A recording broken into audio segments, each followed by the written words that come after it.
Bon, bonjour à tous et bienvenue dans ce 22e épisode de Yapat la Data. Vous êtes de plus en plus à nous écouter, donc pour ça, merci beaucoup. Je suis toujours en compagnie de Pierre Vanier, CEO de Flint. Salut Pierre. Salut Thomas. Donc côté, je suis Thomas Maymoun, Data Scientist et Machine Learning Engineer. Aujourd'hui, on a la chance d'avoir avec nous Maël Fabien. C'est sûrement le premier épisode où on va parler d'hardware avec de l'intelligence artificielle, donc on est très très content de l'avoir avec nous. Salut Maël. Salut Thomas, salut Pierre. Salut. Effectivement, on a étudié avec Maël en 2019 à un master spécialisé en big data à l'époque à Télécom Paris Tech, donc ça me ramène un Ok, petit peu boomer. loin maintenant. Ouais, malheureusement. Donc Maël, qu'est-ce que tu as fait depuis? Bah, vraiment pas mal de choses. En particulier aujourd'hui, on va parler de biped.ai, si je ne me trompe pas dans la prononciation. Tu es aussi fondateur de monécole.ai et tu es impliqué dans C-Sky. Donc, Un multipreneur en fait. C'est ça? Un C'est, multi-solopreneur. c'est un peu ça, des petits projets à droite à gauche, certains qui deviennent un peu plus gros ou un peu plus galères, en tout cas quand ça implique du hardware. Mais j'aime bien le côté touche à tout. Tu viens d'où? Tu fais quoi? Ton parcours, ton background, Maël, vas-y, mon œuvre. Tu as 10 minutes, vas-y, présente-toi. C'est quoi le pitch de Maël? Le pitch de Maël, né à Strasbourg, et puis bougé en Suisse avec mes parents quand j'avais une dizaine d'années, donc pas bien vieux, mais voilà. Et puis après, en Suisse, je suis parti plus sur des études d'économie au départ, dans la faculté HEC Lausanne, à étudier l'économie et après ça des stats appliquées au secteur de l'assurance. Comme Thomas, Et hein. là, Thomas aussi a fait de l'économie. ouais, un passé commun, ouais. encore. un, un passé commun, encore ouais, plein de points communs. Et après, grosse remise en question. Je suis allé m'asseoir dans un bureau chez un assureur pendant 6 mois à faire un stage. Et là, ça s'est techniquement plutôt bien passé, mais c'était pas du tout le truc qui me faisait kiffer. J'avais monté ma première boîte quand j'avais 18 ans. Et donc, du coup, je savais que j'avais un vrai truc qui m'attirait vers l'entrepreneuriat. Le premier Tu as projet, monté ta pas. première boîte à 18 ans? Ouais, première inscription du coup au registre du commerce à Ah 18 ouais. ans. C'était une plateforme, mais un truc un peu perché, hein, mais on faisait une plateforme de mise en relation euh, pour les gens qui voulaient acheter des vannes aménagées et de l'autre côté, les gens qui voulaient louer des vannes. Et en fait, on avait fait une espèce de Kickstarter où tu disais, bah moi, il me manque 5000 balles pour acheter un van aménagé et il suffit de trouver 5 personnes qui sont prêtes à mettre chacun 1000 balles pour louer ton van en échange. Et on mettait ces gens-là en relation. Euh, c'est le type d'entrepreneuriat aussi un peu simple ou idéaliste pour commencer, mais tu fais une plateforme et Mais c'est après bien, tu hein. comprends C'est bien. tout l'enfer. C'est comme ça que tu deviens entrepreneur, hein, en ayant Ouais, ouais. des rêves comme ça. Et des fois, il y en a qui se réalisent, hein, mais ouais, ouais. Ah bah après, tu sais, on était au salon du Bourget à faire le salon du camping-car et des trucs comme ça chez les cours pour aller faire ces Ah, trucs-là. je croyais que tu étais au Et salon du Bourget pour le salon de l'aviation. Je me suis dit, c'est peut-être de là que vient l'échec en fait. Il aurait fallu aller à un salon de vannes, c'était j'étais, mieux quoi. j'étais dans le mauvais hall en fait.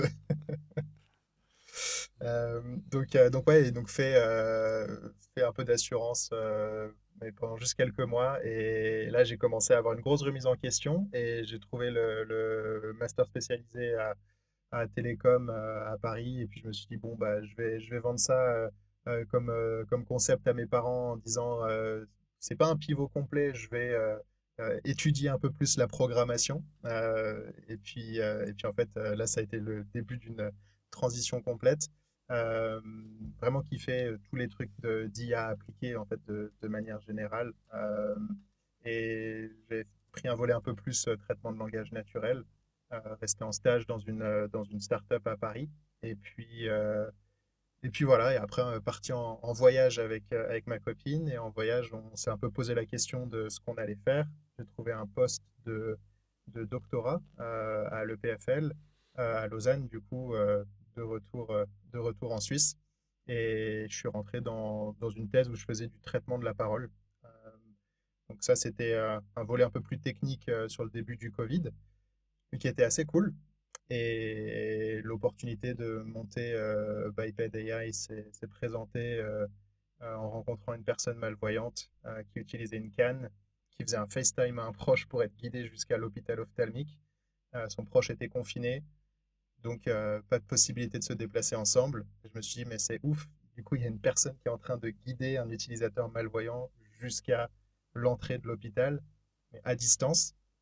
FaceTime, ça peut avoir toutes les limites qu'on veut. Le champ de vue, il n'est pas grand, ça ne voit pas la nuit. À la moindre latence, la personne peut être en danger. Et donc, voilà. Et donc là, l'idée est venue de se dire, bah, pourquoi est-ce qu'on ne ferait pas un appareil qui peut remplacer ce que fait cette personne sur FaceTime et qui peut guider des personnes malvoyantes jusqu'à des nouvelles destinations. Ok, j'ai énormément de questions vis-à-vis de ça, mais toi, tu as fait un PhD et je sais pas si on peut se permettre de le dire, mais tu l'as arrêté. Ouais, C'est pour créer Biped.ai, justement, que tu as fait ce choix? ouais, faut juste pas dire à ma grand-mère que j'ai arrêté le PhD pour l'instant. On lui passera pas l'épisode du podcast promis. Ah, on a, Mais on a un algorithme très puissant qui empêche toute grand-mère, de près ou de loin, d'écouter notre podcast. Ouais, je sais, c'est discriminatoire, mais c'est comme ça. Voilà, on a décidé. Donc c'est juste de 7 à 65 ans. On a arrêté à 7 à 77 ans. Donc tu es un drop-out, comme les Américains disent. C'est ça. Ouais, c'est ça, c'est ça. J'ai fait, ouais, du coup, bah, ma thèse pendant 2 ans, c'était des thèses sur les formats assez classiques de 4 ans. Puis en fait, en passant l'examen intermédiaire, on a eu, ça faisait moi déjà 1 an que je travaillais sur Biped. Et puis c'est présenté un truc tout bête qui était, on avait l'opportunité de partir au CES, sauf que j'avais pas de congé euh, spécifique et j'ai dit, bah, en vrai, je suis au CES, j'aimerais faire un tour de la Californie pour faire tester notre appareil à pas mal d'associations et autres. Est-ce que je peux avoir un congé sans solde? Puis ils m'ont dit non, et j'ai dit au revoir. Et puis voilà, ça aurait été cool de continuer un peu plus longtemps, mais en vrai, je me suis dit que j'avais un peu déjà poncé ce que je pouvais apprendre sur le PhD. Je savais que j'allais être un chercheur particulièrement médiocre et que la fin du doctorat serait poussive pour présenter un truc présentable, mais voilà, ça s'est joué comme ça. ça a le mérite d'être honnête et on pourrait faire un podcast sur le développement personnel là. Mais bon, tu as beaucoup de Clairement. fois parlé de Biped.ai. Est-ce que tu peux nous en dire plus, ce que c'est, comment ça fonctionne, l'outil derrière ça? Ouais. Donc aujourd'hui ça a commencé comme une ceinture à l'époque avec une caméra et puis on est vite remonté sur le point de vue au niveau des épaules. Donc en fait ça prend la forme d'un espèce de harnais qui est porté sur les épaules avec des caméras qui sont situées sur la gauche de la poitrine. Donc on a 3 caméras à profondeur de champ qui ont du coup 170 degrés de champ de vue avec un capteur infrarouge aussi donc pour avoir de la vision nocturne. Donc on a du flux RGB, de l'infrarouge, de la profondeur de champ.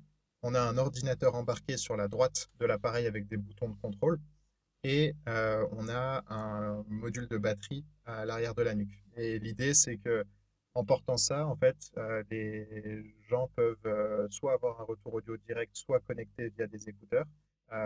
Et ils ont en fait de l'audio spatialisé qui va les guider en leur donnant des instructions de navigation. Donc là, tu imagines globalement avec les boutons sur le côté, tu définis ta destination. Tu as ton système qui va te dire tourner à droite à 14 heures, continuer tout droit, traverser la rue à gauche. Il y a de la détection d'obstacles. Donc la détection d'obstacles, ça va être pour tous les dangers que les cannes blanches ou que les chiens guides ne vont pas être capables de détecter. Des branches à hauteur de tête, des trous dans le sol, des choses comme ça. Donc là, la personne va entendre des espèces de petits bips spatialisés. Donc on vient appliquer un effet de transfert de tête où tu entends vraiment le son de la gauche ou de la droite. Et après, on a bossé sur un volet vraiment de description visuelle de l'environnement. Et là, c'est du coup la partie d'IA générative avec le système qui est capable, soit à la demande de te décrire ce qui se passe, soit d'avoir un modèle un peu de live AI qui est capable de te faire une forme de narration pour t'expliquer ce qui est en train de défiler sous tes yeux, même si tu ne peux pas forcément voir ton environnement. J'aimerais quand même qu'on revienne sur un point. Donc, nous, le Master SP, on l'a fait en 2019. Donc, on remonte 6 ans en arrière. À cette Ouais. époque-là, au moment où on faisait la formation, rappelle-toi, le meilleur modèle, c'était les BLSTM. Donc, Mhm. les Bill on Short Term Memory. Là, tu parles d'IA générative. Il a dû s'en passer vraiment beaucoup des choses depuis ce moment-là, non? En termes de modèle. Clairement, Avant qu'on clairement. arrive à l'IA générative. Ouais, ouais, non, mais même depuis que, tu vois, on a l'idée de la boîte, c'était été 2020, donc c'était encore assez frais ce qu'on venait d'apprendre en Master Spé. Et Et là, à ce moment-là, on avait fait tout un plan où on disait, bah, on va déployer des modèles type YOLO pour faire de la détection d'objets, des choses comme ça. Euh, et on va le faire tourner en local dans l'appareil, mais on se dit, ah, ça peut être un peu galère d'avoir le framerate suffisant sur l'appareil. Donc, on va voir ce que ça peut donner. Et puis, en fait, un jour, on s'est dit, mais en fait, si on a une. Enfin, depuis qu'il y a eu les releases ChatGPT et notamment toute la partie vision, s'est dit, mais en fait, il nous faut un accès Internet. Et si on simplifie ça, c'est... Alors, il y a la partie qui est partie, enfin, c'est vraiment parti sur sur des gros modèles avec une connectivité, mais ça offre des possibilités incroyables. Mais après, la partie en local aussi, on est passé d'un truc où on pouvait faire tourner à 4 images secondes à maintenant du 30 FPS en local sur des modèles qui sont beaucoup plus puissants qu'avant, quoi. C'est hallucinant. C'est assez hallucinant. Moi, je suis bluffé. Je me permets, je suis bluffé à plusieurs égards. Déjà, le premier sur le côté entrepreneurial, de lâcher sa thèse, démarrer en plein Covid. Sur une rencontre avec quelqu'un qui est malvoyant et de te dire mais juste c'est pas possible et de vouloir craquer le truc quelque part, de vouloir t'attaquer au problème, de dire attends on est en 2020, c'est pas possible qu'on en soit encore à cet état-là en fait.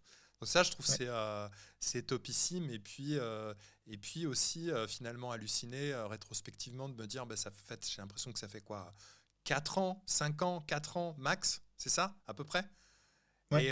et qu'au final, au moment où vous parliez tous les deux là, du Covid de 2019, machin, etc., j'étais en train de me dire, mais ça, c'est juste il y a 5 ans. Et en fait, il y a 5 ans, on n'avait pas de ChatGPT, on n'avait pas les large language models, on n'avait pas les vision language models.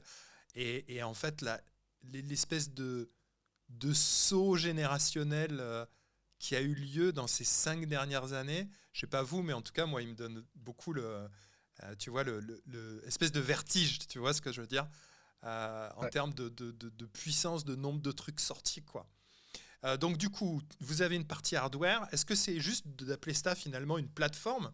Parce que quelque part, vous avez une partie hardware, non négligeable d'ailleurs, parce qu'au final, Ouais. il y a un ordinateur, il y a de la caméra, il y a du capteur, il y a des... J'ai presque l'impression, tu vois, que moi qui ai fait des voyages dans des Waymo, voitures Waymo à San Francisco, j'ai l'impression que en fait, votre système, c'est un Waymo adapté pour un être humain À quelque part. peu de choses près, ouais. Ouais, ouais, clairement. Vous avez peut-être même un LiDAR ou du radar ou pas forcément?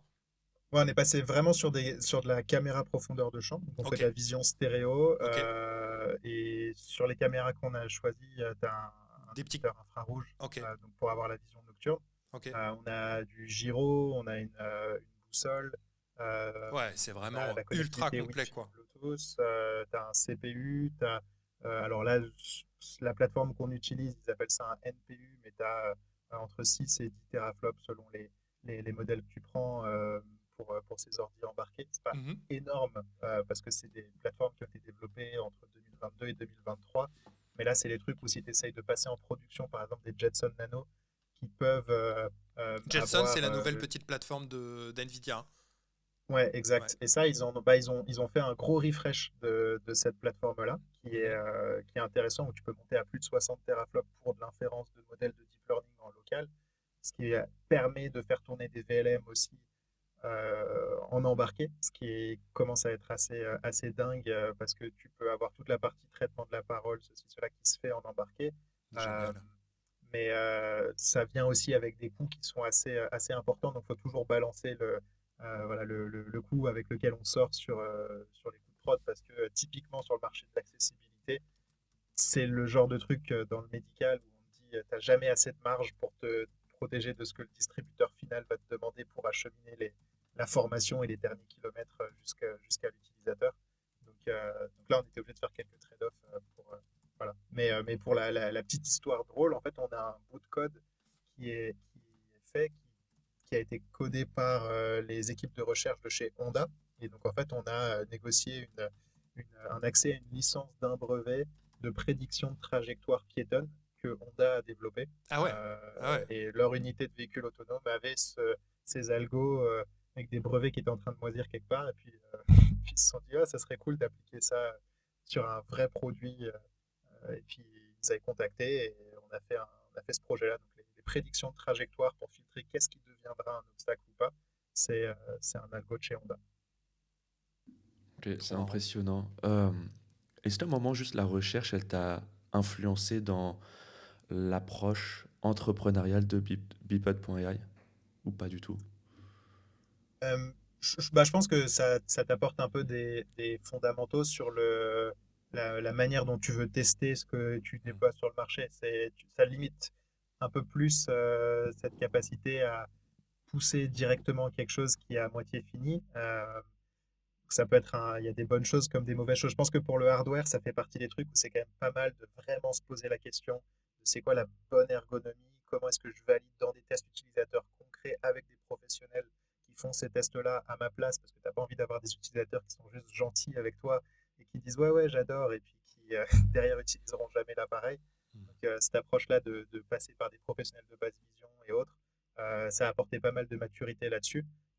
Après, sur la partie software, c'est clair que ça peut.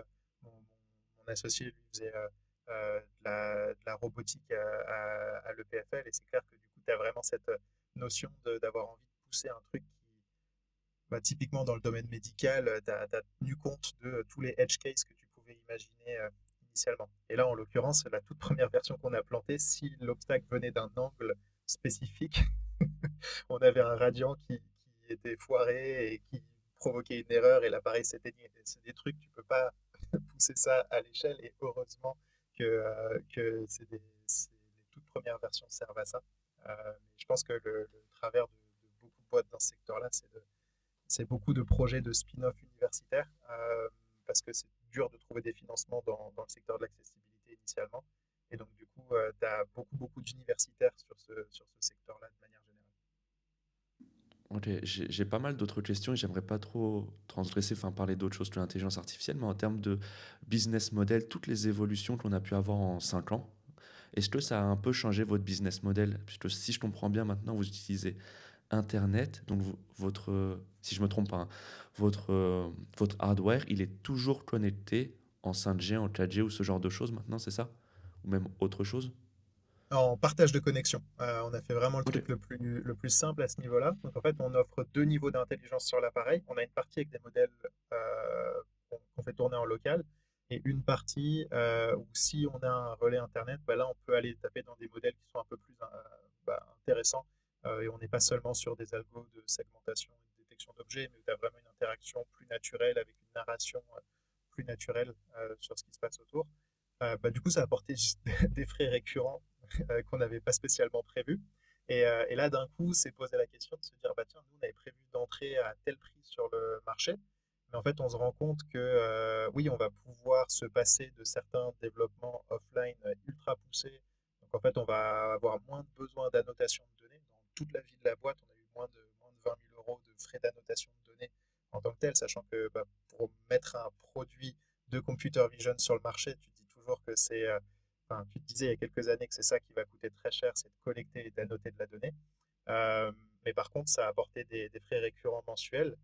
Au début, ça nous a fait un peu flipper, mais après ça, le coût d'inférence par image s'est littéralement effondré, et la compétition est vraiment partie sur tous les modèles type Flash, genre Gemini Flash, ou des modèles mini ou des choses comme ça. Là, il y a vraiment des modèles qui commencent à être ultra performants et qui apportent des coûts d'inférence par image qui sont vraiment négligeables, où ils sont prêts à gérer des gros volumes. Euh, et même sur les live AI, en fait, de notre côté, une image par seconde, c'est un truc qui suffit amplement. Voilà. Mais on a dû provisionner un peu plus et augmenter les prix de vente de l'appareil pour anticiper le fait qu'il y a des gens qui vont les utiliser pendant 5 6 7 ans, et qu'on doit payer un abonnement mensuel pour ces gens-là. Est-ce qu'on peut du coup descendre un peu dans l'architecture technique? Donc, tu as un device, une espèce de veste que porte la personne utilisatrice du dispositif. Et puis ensuite, tu as une partie hardware, machine locale, un petit ordi un Raspberry Pi ou autre chose qui tourne, tu as des caméras, tu as tout un tas de capteurs, etc. Et ensuite, tu as effectivement des serveurs dans le cloud avec aussi des possibilités. Et comme tu disais, tu as un peu un devoir que la plateforme marche à la fois en mode détérioré, déconnecté, mais connecté aussi, parce que finalement, Ouais. tu peux te retrouver dans une zone blanche et quand même que la personne puisse utiliser le dispositif peut-être de manière moins précise, avec peut-être moins d'informations, mais à minima garder des informations ultra vitales, peut-être choisir en termes de priorité d'informations. Voilà, si tu peux nous décrire un peu l'architecture, comment c'est un peu foutu tout ça. Ouais, absolument. Donc, le premier truc nous, qu'on a fait, c'est qu'on est parti sur un champ de vue des caméras qui est ultra large pour répondre à la problématique de quand tu as une personne qui est devant une porte, bah, elle fait pas forcément face à la porte qu'elle est en train de chercher. Donc, si tu veux que tu aies une IA qui soit capable de dire la porte est à droite à 4 mètres, il faut que les champs de vue des caméras soient suffisamment larges. Donc, on commence par une étape d'acquisition sur les 3 caméras, une unification du plan du champ de vue des caméras. Donc là, on a une seule image un peu en vision panoramique qu'on récupère et l'équivalent aussi en vision 3D. Donc on a un énorme champ de vue en 3D. Ces images-là, elles sont transférées à la plateforme de calcul. Alors c'est un équivalent de Raspberry Pi, je ne peux pas donner le modèle exact, mais c'est un équivalent de Raspberry Pi, mais sous stéroïde à peu de choses près. Hmm. On peut faire beaucoup de calculs en CPU et juste utiliser le module NPU pour certains éléments. Euh, sur la pipeline principale, ce qui va se passer, c'est qu'on va utiliser le gyroscope pour venir stabiliser le pattern de marche de la personne au Oui, fur et tu à as une mesure, sorte parce que sinon tu te retrouves avec... d'accéléromètre aussi pour être capable de Ouais, savoir direction, vélocité, etc., etc. Et un peu comme exactement. un podomètre accéléré, enfin vraiment capable de connaître tous les déplacements finalement. Ouais, exactement. Et du coup, on a vraiment une phase de stabilisation.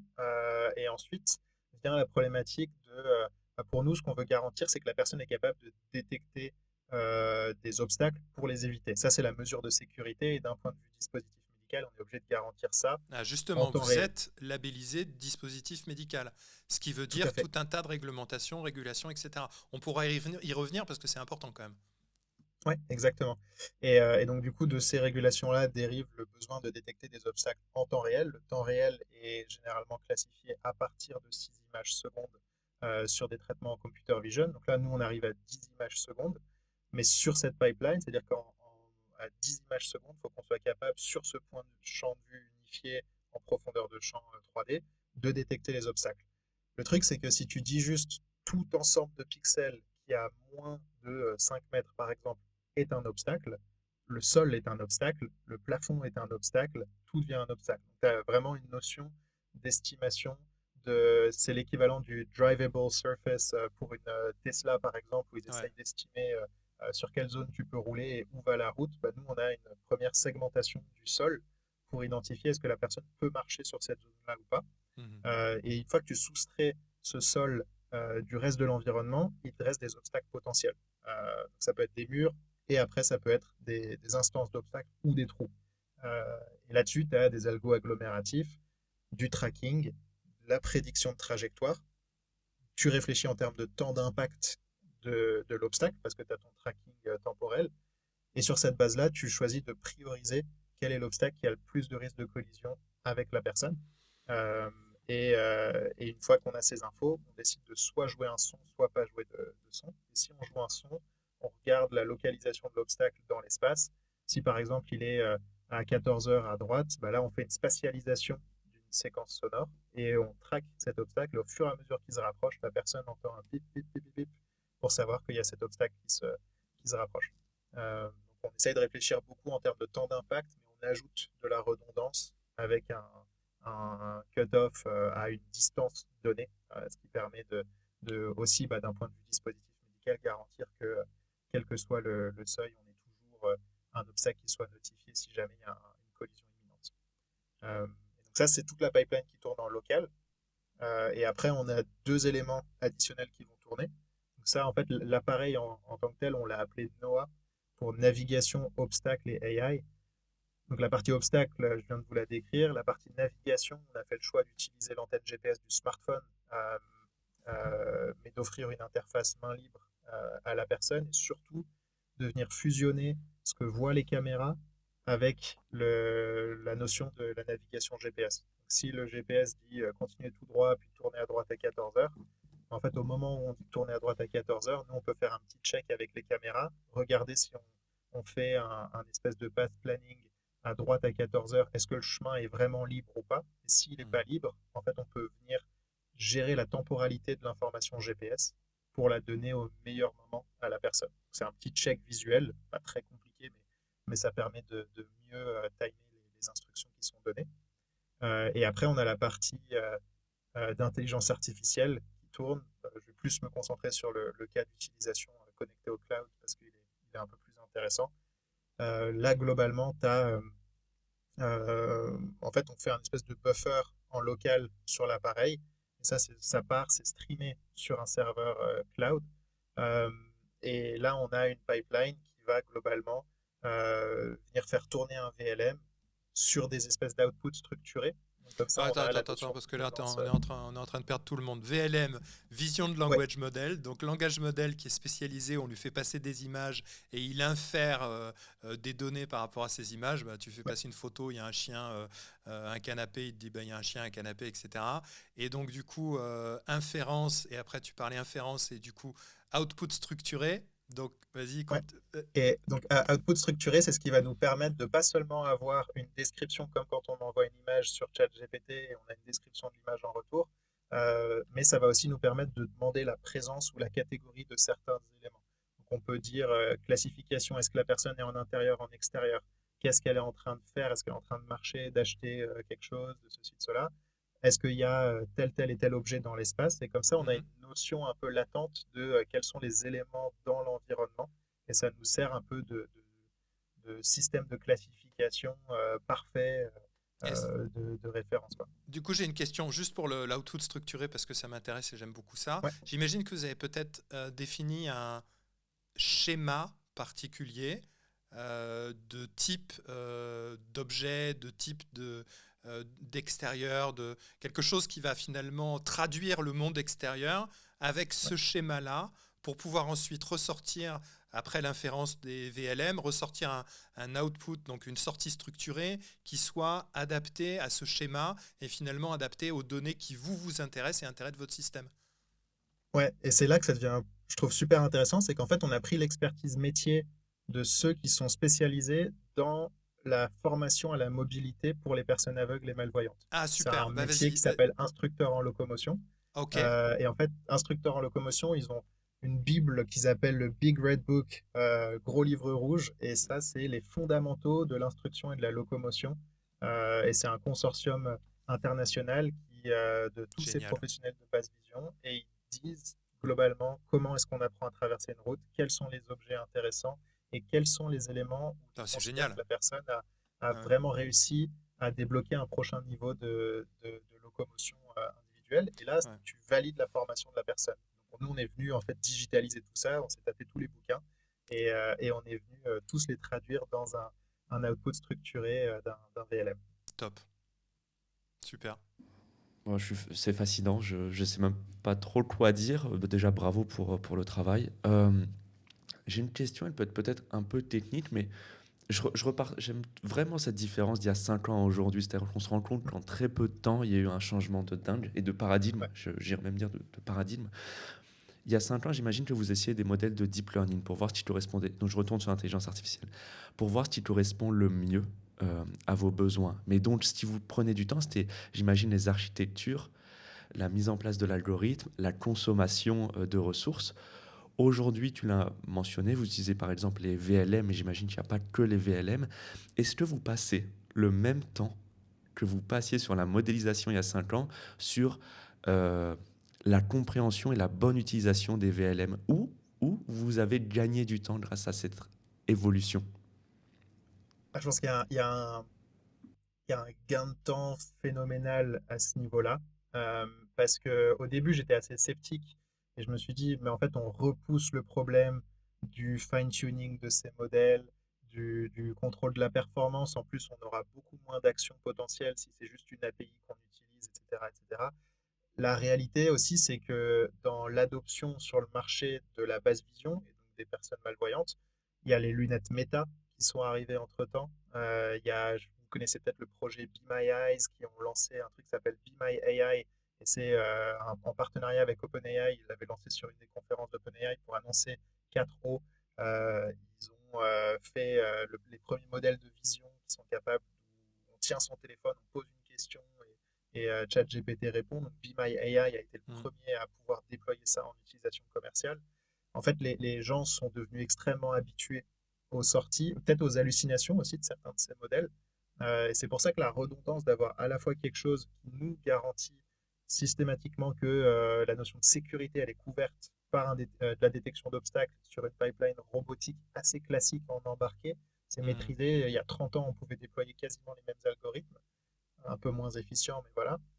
Et le déploiement des VLM en production, aujourd'hui, c'est un Mm. truc où tu peux prendre le modèle tel qu'il existe et tu peux l'envoyer. Il y aura quelques hallucinations, mais tant que tu es capable de les adresser, de les repérer ou de les monitorer, tu passes beaucoup moins de temps sur cette partie modélisation. Ouais, puis il y a toute la partie labellisation, tu l'as mentionné, c'est vraiment un sujet, je trouve pas mal tabou. On en parle assez peu, mais qui est essentiel. Qui est là pas mal mis de côté.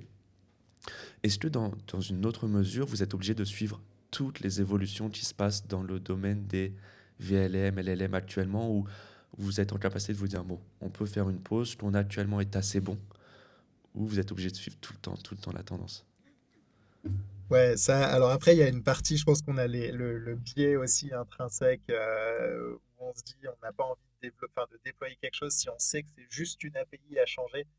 C'est un peu dommage de rester avec un modèle qui est moins performant, moins rapide, plus cher, par exemple. Donc, en fait, tu fais un peu cet engagement de toujours utiliser le dernier modèle.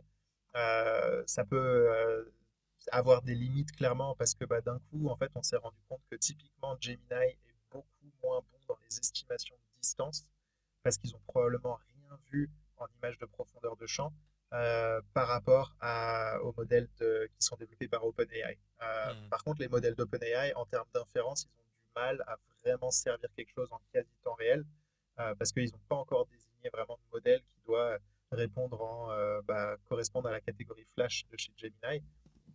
Et donc après, tu pèses un peu la balance entre ces modèles-là. Mais c'est clair que le moment où on a basculé sur Gemini de notre côté, ça a apporté plein de trucs, mais on a perdu toutes ces notions d'estimation de profondeur de champ assez précises que les modèles pouvaient faire. Et en fait, tu es face à une personne et sur un essai, il peut te dire que tu es à 4 mètres, sur l'essai d'après, il te dit que tu es à 8 mètres, alors que la personne est à 2 mètres 50. Mais pour une personne malvoyante, ça a un vrai impact.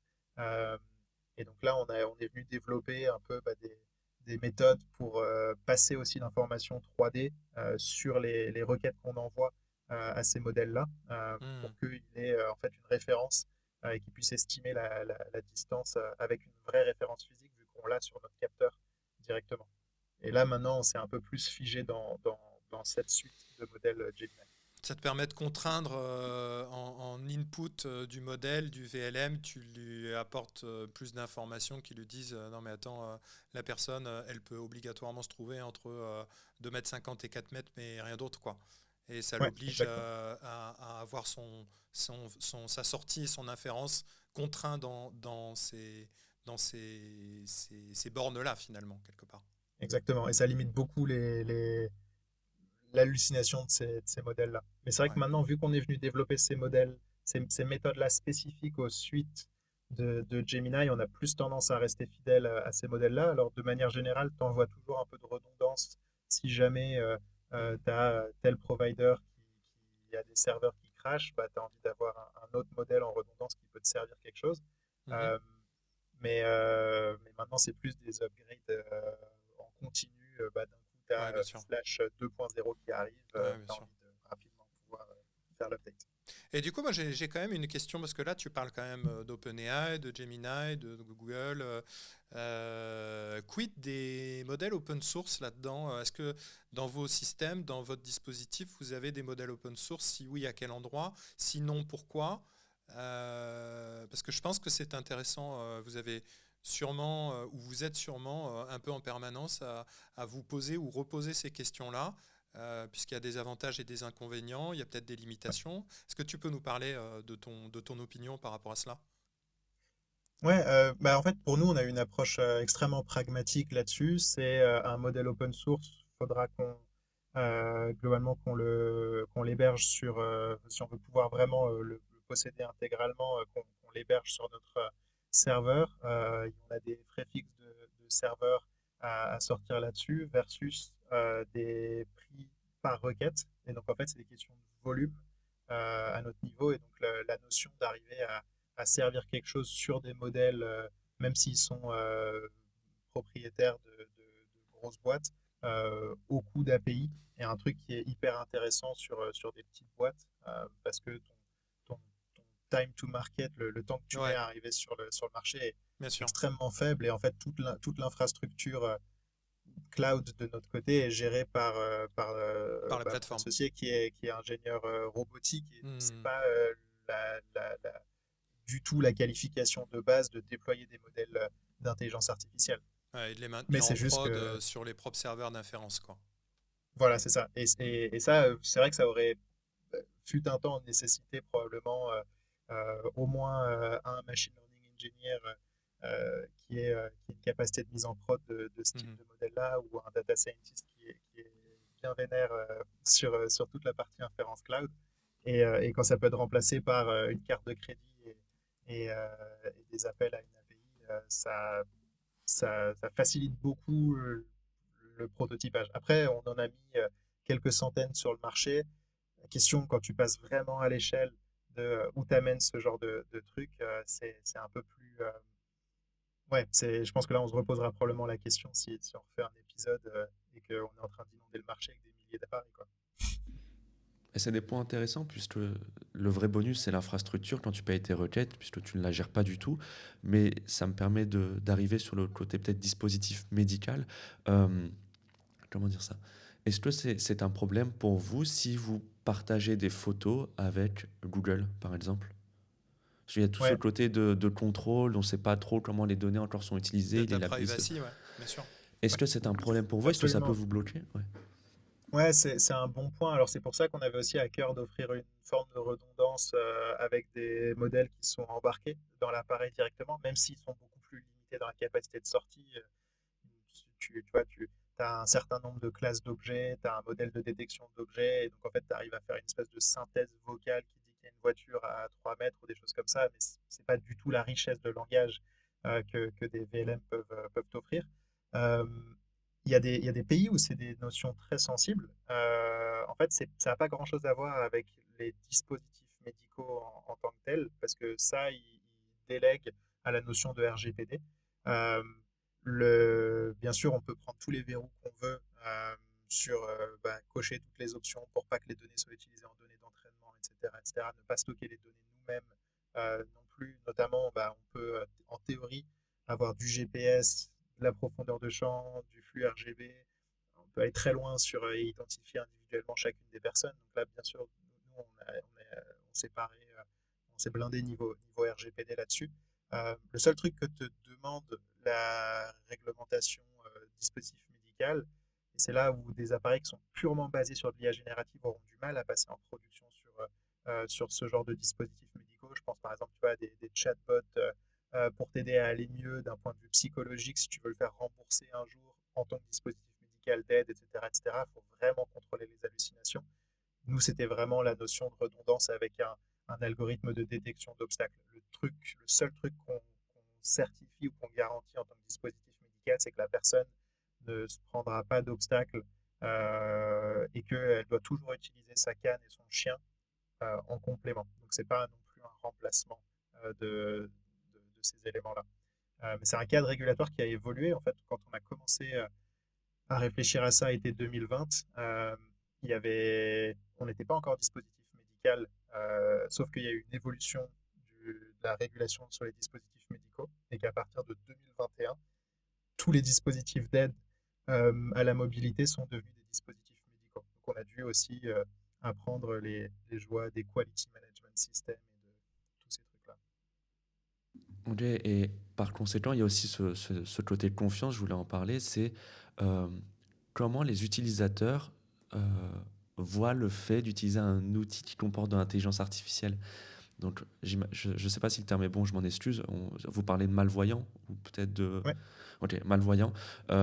Est-ce que les malvoyants font confiance à la sélection intelligence artificielle ou il y a justement des doutes?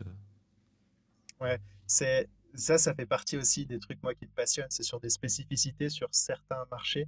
Je te jure qu'au moment où on a déployé, au début, on avait un seul bouton sur l'appareil, on était tout content, on avait fait une intégration avec OpenAI, avec leur modèle de vision. Tu double-cliquais sur le bouton, ça prend une photo, ça te décrit ce qu'il y a devant. Et au moment où je fais tester ça à un des gars qui travaille en accessibilité chez Microsoft, qui a lancé l'application Sing AI, qui est une des grosses applis de référence dans l'IA pour les personnes aveugles et une des plus utilisées sur la planète dans la communauté des personnes malvoyantes, il me dit, c'est tout ce que ça fait. Et c'était ce truc-là de dire, tu as ouvert la boîte de Pandore, mais maintenant, il faut mitrailler et fait faire plein de trucs à ton appareil. Tu as plein de notions de capteurs, de ceci, de cela. En vrai, tu as moyen de dépasser les limites de plein d'hallucinations qui se passent sur des photos, des choses comme ça. Et donc, en fait, dans la communauté, mais c'est plus ceux qui adoptent assez rapidement, assez tôt, ce genre de technologie-là, ils sont tous à attendre qu'il y ait des lunettes qui te guident automatiquement quelque part. En fait, c'est vraiment des communautés qui vont adopter ces technologies-là, mais à une vitesse totalement folle. Il y a des groupes, par exemple Facebook, AI for the Blind, tu as 10 000 personnes sur ces groupes-là, et ils font plus 1000 personnes par mois en ce moment.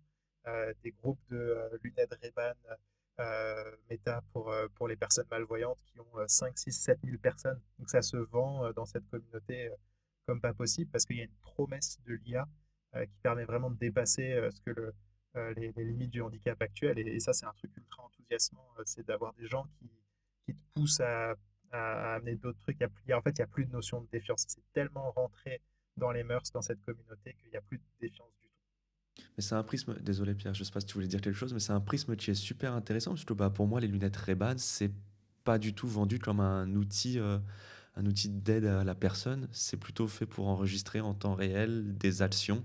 On le voit même sur les réseaux sociaux, des gens qui prennent en vidéo en permanence.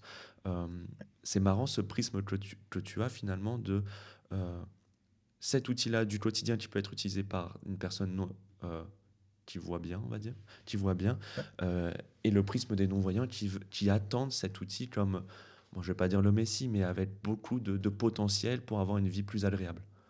absolument. Et ça, c'est de la même manière que pour plein de gens. Je me rappelle de reportages il y a encore peut-être 1 ou 2 ans à la télé sur est-ce que ChatGPT a vraiment changé le quotidien de certaines personnes et les journalistes avaient trouvé rien d'autre à mettre en avant qu'un mec qui écrivait des cartes de vœux avec ChatGPT. Et c'était le seul use case qu'ils avaient réussi à montrer. Et en vrai, bah, quand tu es dans ces communautés-là, il n'y en a plus un seul qui, à l'instant où les modèles de vision sont sortis, les gens, tu reçois un courrier, tu es malvoyant, tu prends la photo du courrier, tu as la transcription. À l'époque, il fallait des téléagrandisseurs avec de la synthèse vocale, ça coûte 15 000 euros. Il y a 4 distributeurs en France qui te vendaient ça. Ça avait des taux d'erreur sur les systèmes d'OCR qui étaient horribles. Ça met 2 minutes à démarrer parce que c'était une vieille machine Ubuntu. Enfin, tous les trucs que tu peux imaginer que ça a disrupté. En fait, c'est des courses effrénées. Et à certains moments, tu as des gens qui viennent figer un hardware à un moment en pensant que c'est une plateforme qui va pouvoir être utile. Je pense que dans la sous-niche de la mobilité, il y a quand même besoin d'un hardware spécifique. Mais tu peux même te poser la question de, une fois que ces VLM bah, sont suffisamment bons, peut-être font de la fusion avec l'information GPS, etc., etc. Est-ce que tu as besoin de quelque chose d'autre pour te déplacer? Euh, je pense que la limite qu'on verra toujours, c'est que dans ces grandes boîtes, il y a peu de gens qui vont se soucier des notions d'accessibilité parce que c'est pas un marché qui va les intéresser en tant que tel. Et que si tu te dis, tiens, ouais, ce segment, tu peux faire 2, 3, 4, 5 millions de revenus en lançant un nouveau produit, ils vont dire cool, mais je fais ça en 20 minutes sur les ads sur ma plateforme. Donc en fait, je m'en fiche et je vais jamais développer un truc spécifique pour ce segment. Et je pense que c'est là où il y a encore pas mal de startups dans le secteur de l'accessibilité qui peuvent être créées en utilisant ces technos au cœur, quoi. Après, tu réduis avec toutes ces technos, tu as un facteur de réduction des barrières à l'entrée et réduction des coûts d'entrée qui sont exponentiels, ce qui fait que ce qui était très compliqué et coûteux à développer et peut-être moins intéressant financièrement ou moins rentable va devenir aujourd'hui vraiment plutôt plus facile à développer, moins compliqué, moins cher et du coup ouvrir la voie à des nouveaux produits. Justement, tu sais que parce qu'on arrive presque au début de la fin de notre épisode, à chaque épisode, on demande à notre invité précédent de poser une question à l'invité suivant. L'invité et précédente était Cathy Alette, qui est la cofondatrice de Light Panda. Et donc, elle avait une question que je vais te poser.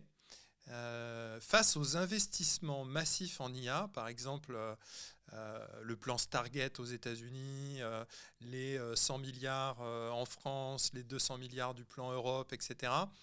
En fait, la question, c'est comment on mesure un peu le ROI et finalement, comment on pourrait arriver à déterminer si ça en vaut vraiment la peine, tout cet argent qu'on met, qui se déverse sur l'IA. Grosse question. Hein. C'est une grosse Ouais, grosse question. question.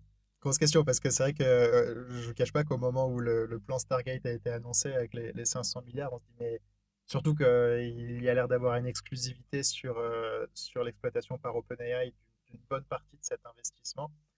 On se dit, qu'est-ce qu'ils vont arriver à faire avec 500 milliards? Je pense que la réalité, c'est que le rythme de développement de l'IA est tellement effréné qu'on a même du mal à envisager ce qu'on pourra débloquer. Et que même si il y a un an, je me disais, ça y est, on arrive sur le haut de la courbe et on va Sur arriver un à des plateau. retours qui commencent à, Ouais. voilà, à diminuer au fur et à mesure.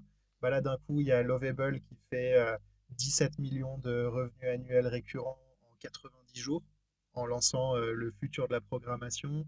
On a des équivalents en design. Enfin, Cursor qui est à 100 millions en Cursor un 100 millions an. Ou... d'ARR en Ouais. un an, totalement fou ces stats-là. Et je pense que la réalité, c'est que le ROI sera sûrement sur le nombre de boîtes qui vont partir en vitesse éclair. Hmm. Et je pense que heureusement qu'on a un plan européen qui vient un peu matcher Ouais. ça. Je pense que la stratégie chinoise, au final, à part défoncer le stock Nvidia, mais de sous-estimer aussi totalement combien ça a coûté de développer des modèles type DeepSeek ou autre, c'est supposition. Mais c'est un peu le pied de nez aux Aux États-Unis. Je Américains, pense que bien sûr. voilà, je pense que l'argent appellera l'argent là-dessus et que le nombre de boîtes qui vont être capables de se dire, bah, avec une équipe de 20 personnes, on fait 100 millions par an, ça va attirer forcément un argent totalement dingue dans ces boîtes-là et ces boîtes-là vont donner des retours totalement fous aux investisseurs et je pense que le ROI il sera clairement là et que bah, oui, le pendant des modèles open source ou des modèles qui sont pas chers à développer, ça peut permettre à des boîtes de décoller, mais il n'y a que avec des fonds totalement Gigantesque. démesurés qu'à mon avis, on arrivera enfin, se dire qu'aujourd'hui, on peut faire 100 millions d'ARR en un an, Hmm. c'est littéralement 100 fois plus que le critère de succès il y a 10 ans. Il y a 10 ans, c'était Hmm. faire 1 million d'ARR en un an, c'était exceptionnel. C'était quelques boîtes qui arrivaient à faire ça. Et Hmm. aujourd'hui, il y a quelques boîtes qui arrivent à faire 100 millions d'ARR Ouais. en un an. Cette semaine, j'ai vu Donc, qu'aussi Meta a annoncé un plan de 200 milliards pour des data centers. Pour des ouais. data centers, 200 milliards. Donc je ne sais pas quel pays ils vont décider de couvrir d'un data center. Je sais pas, tu vois, la Colombie, on rase tout et on met un énorme data center. Et du coup, bah, écoute, merci. Est-ce que toi, tu as en retour une question une question qui te gratouille, qui te chatouille, qui te tient éveillé la nuit pour un de nos futurs invités dans Y'a pas que la data? Moi, une des questions qui me taraude pas mal, c'est quel est le prochain métier qui a des chances de tomber? Et je pense De qu'il y tomber, de a ne plus cette notion exister, de ne plus d'être rasé. exister, ouais. À part développeur, Parce on est que, d'accord. à part développeur, mais Cette notion, moi, je pense qu'on est quand même assez con, hein, parce qu'on avait un momentum génial pour se dire on pouvait tout automatiser et à la fin faire en sorte que les IA génèrent du code. Ouais. Mais Là, on fait le on commence contraire. par ça et on est en train de créer les plus belles boîtes de la planète avec ça et de se cannibaliser alors qu'on aurait pu encore tirer la période. Non, je pense que tous les trucs de traduction, il y a plein de métiers comme ça, de scribes médicaux et autres qui sont en train de disparaître. Donc, je pense qu'il y a de moins en moins de gens qui sont en train d'aller vers ces secteurs-là même Mhm. de base. Et moi, je suis curieux d'entendre pas mal de perspectives si des gens ont des expertises particulières dans certains métiers de quel est le prochain métier sur la liste parce que je pense que c'est des trucs où ouais, il y a beaucoup de jeunes qui vont se poser des questions de dans quel secteur je vais pour être un peu à l'abri de tout ça, quoi. Ouais, c'est pas évident. C'est pas évident. Non, bah écoute, merci beaucoup Maël, merci beaucoup Pierre, c'était un super épisode. Je pense qu'on avait encore vraiment pas mal de questions. Pour moi, tu as ouvert une boîte de Pandore, il y a vraiment plein de sujets. Je suis vraiment content qu'on ait pu parler du hardware et des VLM. Et puis surtout, on se rend compte que bah, la mise en production, c'est pas que la mise en production du code, il y a aussi des objets à mettre en place. Donc, on n'a pas parlé de tout ce point-là.